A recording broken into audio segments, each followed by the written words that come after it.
Hôm nay nhá, hôm nay bố mày bắt mày chặt đây rồi nhá. Rất nhiều vụ bắt ghen tôi từng thấy, nhưng tôi chưa từng thấy ai như người vợ trong video này, khiến dân mạng xem xong nổi da gà vì độ ngang ngược của người vợ. Và mới đây, một đoạn video lan nhanh như gió, quay lại cảnh người chồng bắt quả tang vợ không mặc gì ở trong phòng với người đàn ông khác. Tưởng rằng bằng chứng như vậy thì vợ sẽ không chối vào đâu được, nhưng điều khiến mọi người sốc nhất lại là thái độ cãi cho bằng được của người vợ khiến ai xem cũng cạn lời. Câu chuyện bắt đầu khi người vợ bảo với chồng rằng mình đi họp lớp. Nghe thì quá bình thường, ai mà nghi ngờ được. Nhưng thay vì họp ở quán xá hay nhà hàng cho phải phép, cô lại dẫn bạn học vào nhà nghỉ tâm sự chuyện xưa chuyện cũ. Đáng nói hơn, người chồng và em chồng đã theo dõi từ trước, đợi đúng thời điểm thì ập vào. Và cảnh tượng trước mắt đủ khiến bất kỳ ai cũng sôi máu, cậu trai trẻ nằm trần, còn người vợ thì cuống quýt kéo vội cái váy lên, quần áo vứt ngổn ngang. Bạn học cùng gì mà lên đi. Hôm nay thì đi học lớp xong là đây nói chuyện lớp nào rồi. Lớp nào thằng này học học chuyện gì. Hôm nay nhá, hôm nay bố mày bắt mày chặt đây rồi nhá. Cái gì? Tao hỏi mày. Mày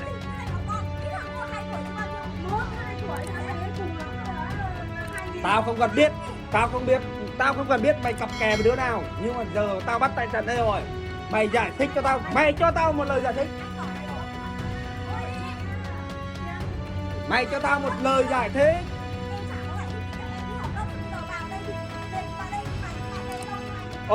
Ok, thế thì mệt vào đây. Bạn bè ôn cái gì ở đây?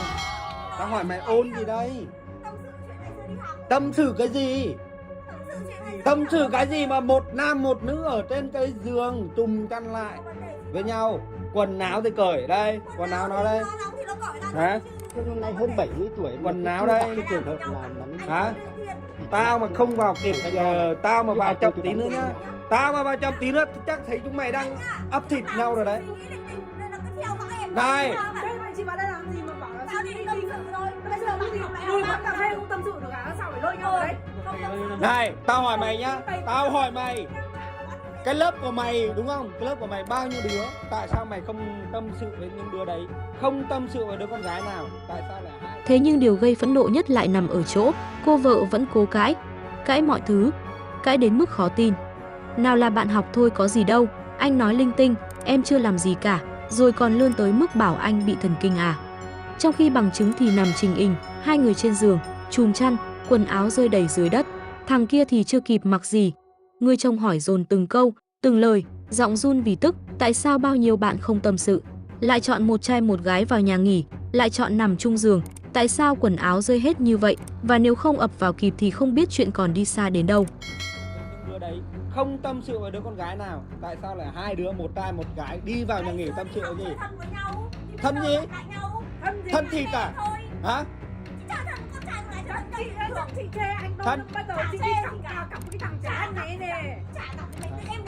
Thân trên thân dưới đúng không? Chúng mày thân trên thân dưới đúng không? Này, nó nói đúng. Mày nói câu nữa tao còn phả vỡ mồm ấy. Chị đã sai thì chị còn Mày này, chị cần tụt cái quần dưới ra là mày tao xem mày còn cái quần lót ở trong không? Hả? Tao xem mày còn lót ở trong không, hay là mày lại mặc vội mặc vàng được cái áo đấy, cái váy đấy? Hả? Cái thằng này mày mặc gì trong nhá, mày chưa kịp mặc gì đúng không? Hả? Mày lúc nào cũng đi theo dõi vợ xong rồi nói lăng nhăng. Này, bạn bè gì? Mày bao nhiêu tuổi mà mày xưng bạn với tao đây? Nói hơn 2 tuổi thôi. Có cái gì đâu. Thằng này á, thằng này chắc là mày đang học đại học đúng không? Hả? Mày có biết là vợ tao thế nào không? Cái gì? Nó học lớp đại học em. Nó là đại học của em. Học lớp đại học đi đây. Ôi chị đi ra một. Thế bạn mày đâu hết rồi? Tao hỏi mày bạn mày đâu hết rồi, hai đứa mày.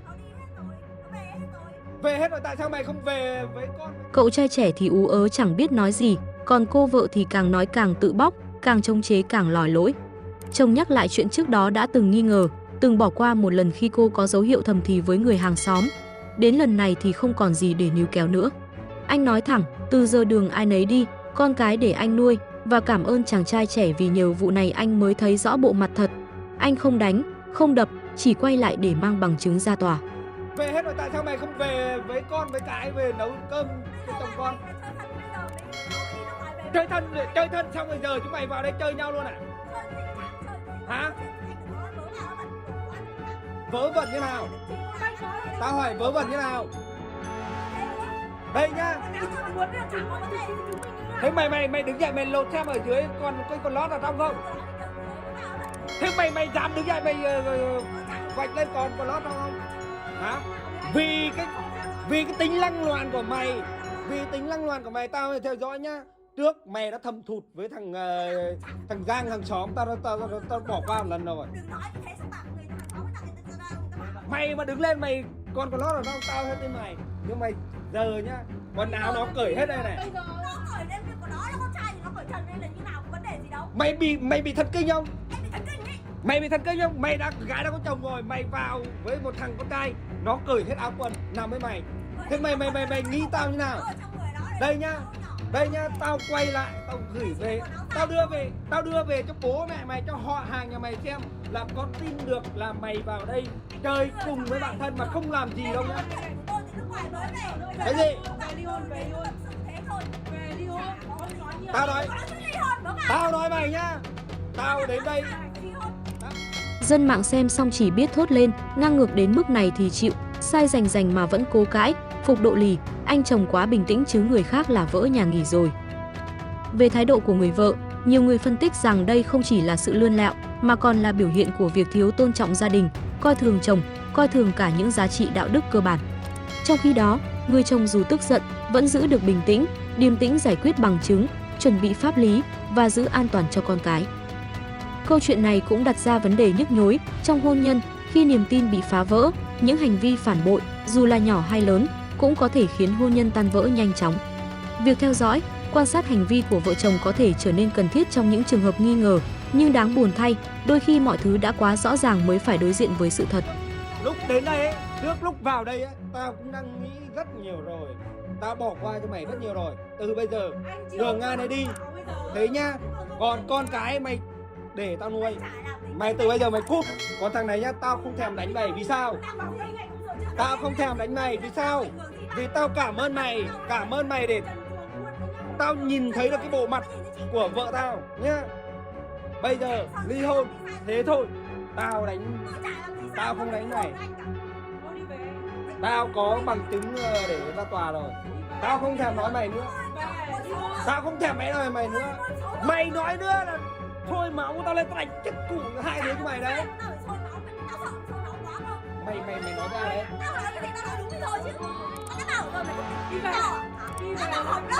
Mày nhá.